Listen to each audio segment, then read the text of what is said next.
This is an Anbernic RG353VS, and today I'm just gonna try charging this and show you how much wattage it uses. I'm gonna use an overkill 96 watt power adapter. This is from what's it called? A MacBook Pro that I have lying around.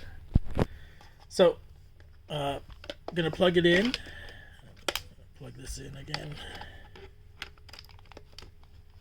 It's plugged in, and then I'm going to plug this into here. Nothing special. Plugged it in. And you'll see over here it's running at about 8.7 watts. Charging. Plugged in. So I've read that sometimes using power supply, power adapter that's too much power might not work well. For me, it's working fine. I'm guessing, your mileage may vary. Depends on your power adapter. So 8.7 watts, and I'm using a laptop, what do you call it? Power adapter. I can switch that out. Let's go use something else. I have this other charger over here. I don't know what the output is, but you can see it's charging, and it's charging at 7.5 watts. Or 7.1, 6.7.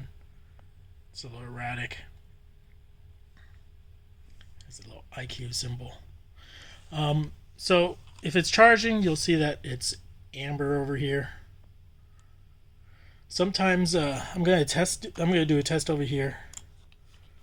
If the TF1 card is missing, I don't know if it'll charge properly. So I'm going to go do that right now. So it's not plugged in right now. I mean, the SD card's out for TF1. This is TF2. I'm going to go plug this in, so it's supposedly charging. I'm going to break this baby. So you can see it's not charging. So you need a working SD card in here for it to charge.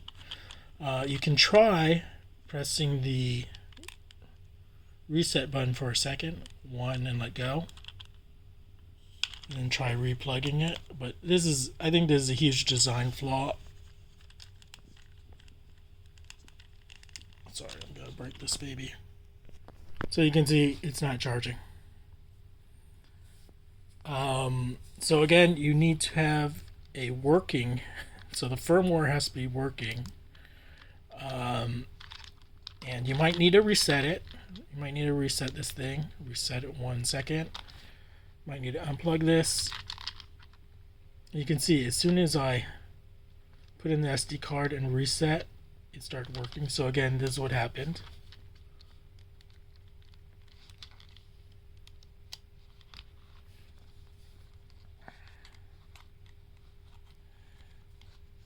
I had this plugged in. This is going to become a longer video. It's plugged in. If I press power, nothing happens. If I press reset for a second, nothing happens.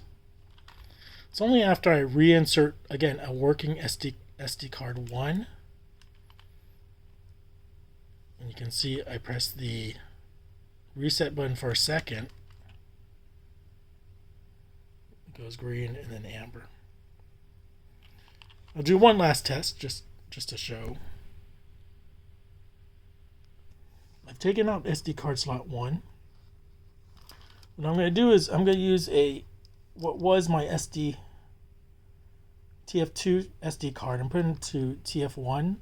So this is just a data SD card. It doesn't actually have the firmware. So keeping in mind this doesn't have a correct firmware. It just has games on it. I'm going to plug it in.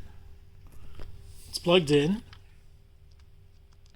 It's not powering on, or it's not charging. It should be amber if it's charging. Pressing power for a second. nothing. Pressing reset for a second, 1. So that's the end of my video. I just want to say, like, it's kind of stupid. You need to have a working firmware in the TF1. You can't just put any SD card into TF1 and hope that it'll charge. So if your Anbernic stops working and it's not charging, it could,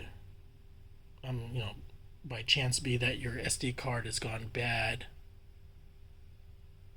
and can't read the firmware file off of this. I think it's not a great design. But anyways, again, I shouldn't be doing this while it's plugged. Taking this out.